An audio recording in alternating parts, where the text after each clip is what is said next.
On November 26th, Stranger Things Season 5 drops and ends this entire saga forever. If you're like most people, you remember the big moments. 11 closing the gate, Hopper's sacrifice, Max's Kate Bush escape. But the small details that actually matter, those get fuzzy. The threads connecting Will's disappearance in 1983 to Vecna's master plan in 1986. Why the Upside Down is frozen on November 6, 1983. And who has been orchestrating everything from the shadows. Before you dive into the final season, I'll take you through everything that happened, what you missed, and what's about to blow up in your face. The Duffer brothers have been playing the long game since episode 1, and it's all connected in ways you probably didn't notice. Let's start where the nightmares began. Season 1, The Vanishing, November 6, 1983, Hawkins, Indiana. Will Byers rides his bike home after a marathon Dungeons & Dragons campaign at Mike Wheeler's house. It's late, so he takes the shortcut through the woods, hoping his mom isn't too worried. His bike light flickers. There's a sound behind him. He turns and a creature stands in the road. Humanoid, faceless, predatory. Will pedals for his life. He crashes, sprints home, calls for his mom. No answer. He runs to the shed, loads his dad's rifle, the lights go wild, and Will Byers vanishes. Meanwhile, at Hawkins National Laboratory, a girl in a hospital gown runs through the rain. Shaved head, telekinetic powers. Her name is 11. She has just escaped the government facility where Dr. Martin Brenner has experimented on her since birth. The next day, Mike, Dustin, and Lucas find 11 hiding in the woods while searching for Will. She's scared and barely speaks. When they show her a photo of Will, she points and says one word: hiding. Not dead, hiding.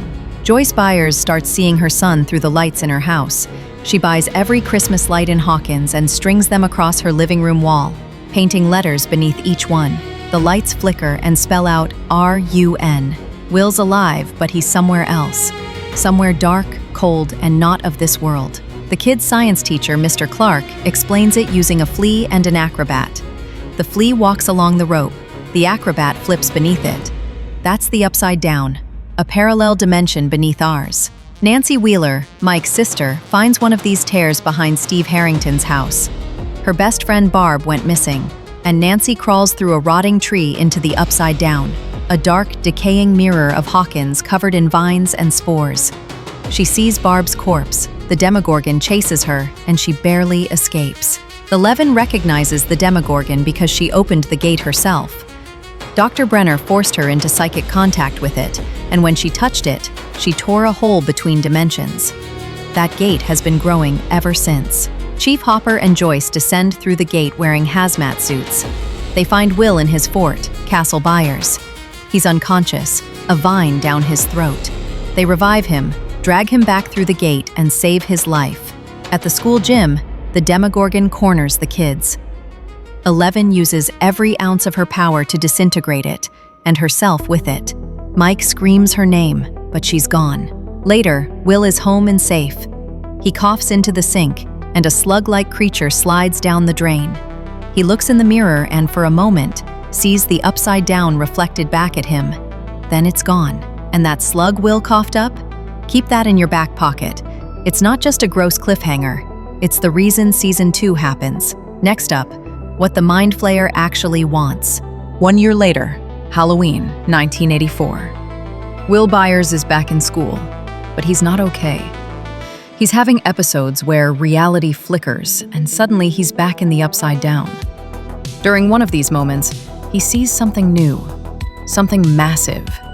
A shadow creature in the sky, shaped like a spider, made of pure darkness and storm clouds. It's watching him. Dustin finds a small creature in his trash can. It looks like a tadpole. He names it D'Artagnan, or Dart for short, and keeps it as a pet. Terrible idea. Dart isn't a tadpole. It's a baby Demogorgon, and it's growing fast. Will's episodes get worse. He draws constantly. Pages and pages of vines, tunnels, and tangled paths. His mom Joyce and her new boyfriend Bob Newby realize Will isn't drawing random lines. He's making a map, a map of tunnels stretching beneath Hawkins. When they piece the drawings together, they form the Mind Flayer's nervous system. The shadow monster Will saw is the Mind Flayer, a hive mind that controls the entire Upside Down. When Will coughed up that slug last season, it left a piece of the Upside Down inside him. Now the Mind Flayer is using that connection to possess him, slowly taking over his body and mind. Chief Hopper investigates rotting pumpkins in a field. He finds a hole leading underground and discovers tunnels that stretch for miles beneath Hawkins. The walls pulse and breathe. When he tries to leave, vines trap him. He nearly dies down there. By now, the Mind Flayer has full control of Will. It sees through his eyes and hears through his ears. The scientists at Hawkins' lab try to find a weakness and discover one thing: the Mind Flayer hates heat. Meanwhile, 11 is alive. Hopper found her months ago hiding in the woods and has been keeping her safe in a cabin. But she's restless. She wants to know where she came from. She leaves Hawkins and travels to Chicago, where she finds Callie, also known as 8, another kid from Hawkins' lab with powers. Callie can make people see illusions and uses her ability for revenge against those who hurt them. 11 almost joins Callie's crew, but she sees a vision of Hopper in danger and realizes her real family is in Hawkins. She returns home, just in time. The Mind Flayer sends an army of demodogs, adolescent Demogorgons, to attack Hawkins' lab. They swarm the building. Bob Newby, the kindest man alive, sacrifices himself to reboot the security system so Joyce, Hopper, and the kids can escape. He reaches the exit, sees Joyce, smiles, and a demodog tackles him. Bob dies a hero, saving everyone. Joyce takes possessed Will to Hopper's cabin, cranks the heat to maximum, and literally burns the Mind Flayer out of his body. Will screams and convulses until the creature leaves him. He's free. But the gate is still open, and the Mind Flayer is still trying to cross over. Hopper and 11 descend into the tunnels beneath Hawkins' lab. They reach the gate, a massive, pulsing rift between dimensions. 11 steps forward, raises her hands, and uses everything she has left. Blood runs from her nose as she screams and seals the gate shut. At the Snowball dance, Mike and 11 share their first kiss.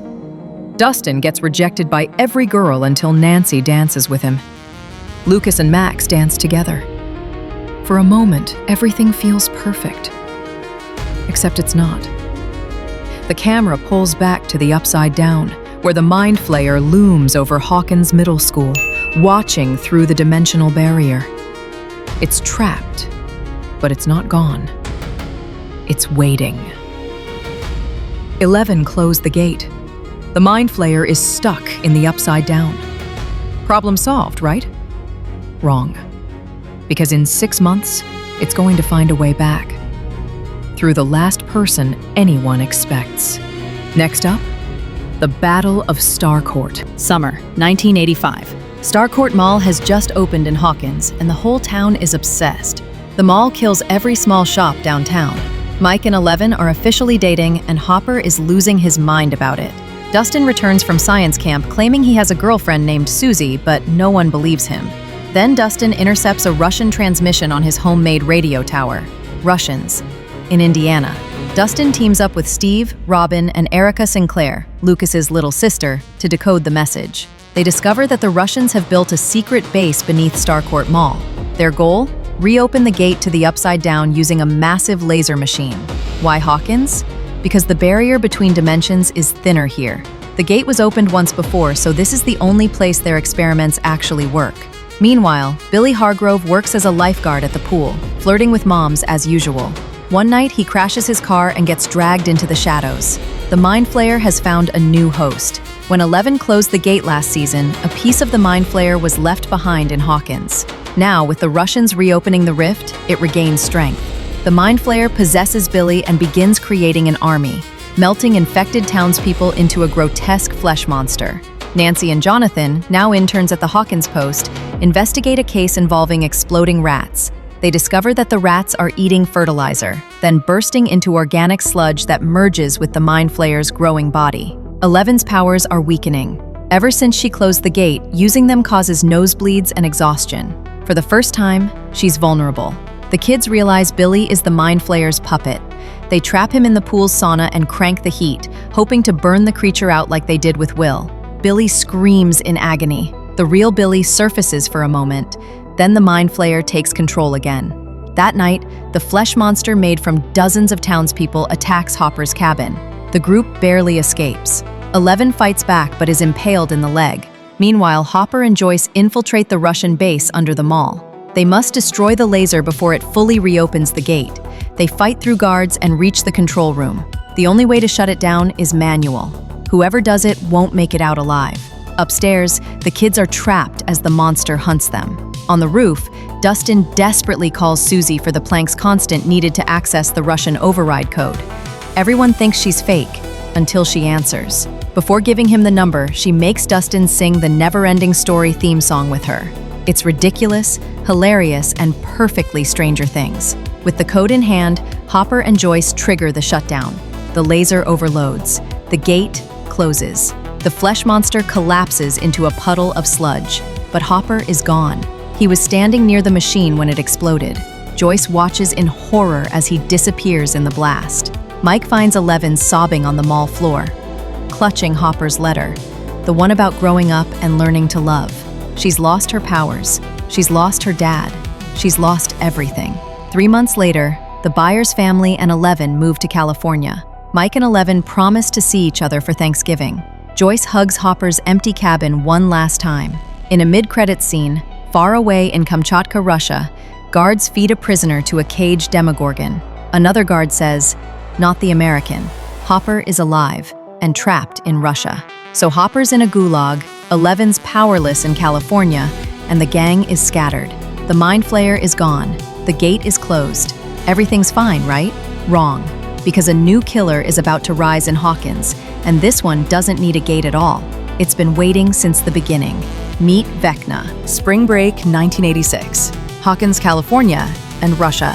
3 storylines. One massive nightmare. In Hawkins, cheerleader Chrissy Cunningham is trapped in terrifying visions of her abusive mother.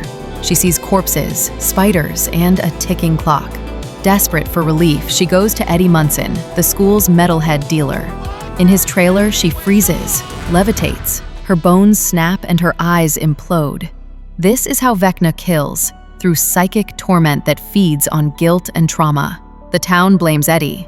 Dustin, Max, Steve, Robin, Nancy, and Lucas find him hiding and swear to prove his innocence. They know this isn't human. It's from the upside down. Max is drowning in guilt over Billy's death. She wrote him a letter confessing she once wished he were gone. Now she's seeing the same visions. The clock, the shadows, the voice calling her name. Another student dies. Then a basketball player named Patrick. Each victim carries secret pain. Vecna feeds on it. Nancy digs through Hawkins' history and finds Victor Creel, a man locked in an asylum since 1959. He swears a demon killed his family. Nancy and Robin interview him and learn his daughter saw clocks before she died. The same curse now haunting Hawkins. The Creel house still stands. It's Vecna's lair. Vecna chooses victims through guilt. Chrissy's abuse, Fred's accident, Patrick's fear, Max's regret. When Vecna drags Max into his red-lit mindscape, he tells her she'll join his collection. Lucas and Dustin realize music can break his trance. They blast Running Up That Hill into her headphones. Max relives happy memories, runs toward her friends, and escapes. She lives, for now. Meanwhile, in California, 11 tries to live a normal life with the Byers family. She's bullied by Angela, a cruel girl who humiliates her at a roller rink. 11 snaps and hits her with a skate. She's arrested, then attacked by agents. Dr. Owens rescues her and reveals a new threat has returned, Vecna, and 11 already knows him. Flashback to 1979. 11 trains at Hawkins' lab, guided by a kind orderly named Peter. But Peter is really Henry Creel, Victor Creel's son and the first child with powers. He killed his family using telekinesis. Brenner captured him, implanted a chip to suppress his powers, and made him work at the lab. Henry manipulates 11 into removing the chip. The moment she does, he slaughters everyone. He calls humanity a plague and invites her to join him. She refuses. They fight. 11 taps into pure rage and blasts him into the Upside Down, twisting him into the burned creature now known as Vecna. Mike, Will, Jonathan, and Argyle drive across the country to find her. Will still feels Vecna's presence through his old connection to the Upside Down and reminds Mike that love gives 11 her power. The military raids the base. 11 escapes, flipping vehicles and helicopters with ease. The group heads back to Hawkins. The final battle is coming. In Russia, Hopper is still alive inside a Soviet prison. He's forced to fight a Demogorgon in a gladiator arena and barely survives by setting it on fire. Joyce and Murray fly to Russia after finding a hidden message inside a doll. They break into the prison, find Hopper, and torch the Demogorgons with flamethrowers. Hopper and Joyce reunite at last and escape together. Back in Hawkins, the team launches a suicide mission to kill Vecna before his fourth kill opens the world to the Upside Down. Max will be the bait. Steve, Nancy, and Robin enter the Upside Down to attack Vecna's body. Dustin and Eddie draw the Demobats away. They blast Metallica's Master of Puppets across the void as Eddie shreds his guitar in the most metal moment ever. In the Creel house, Vecna tortures Max while Lucas tries to wake her. From miles away, 11 invades Vecna's mind and fights him head-on. He taunts her, calling her the monster. But Mike's voice breaks through the noise. "You're not the monster. You're the superhero." 11 rises and unleashes everything, blasting Vecna apart. But it's too late. Max's bones snap and her heart stops. 11 reaches into the void and pulls her back. Max survives but is blind and in a coma. Vecna completes his fourth kill. The gates open. Earthquakes tear through Hawkins. Red lightning flashes, ash falls like snow, and vines crawl through the streets. The Upside Down is leaking into reality. 2 days later, Hopper and Joyce return home. 11 and Hopper hug tightly. The Byers family moves back. The group visits Max in the hospital. 11 holds her hand and searches her mind. Nothing. Max is gone. The final scene. The friends stand on a hill overlooking Hawkins. The sky is red. Ash drifts in the air. Will touches the back of his neck, the same spot where the Mind Flayer once possessed him. Lightning cracks overhead. The Upside Down looms above the town. Vecna is alive, and he's coming.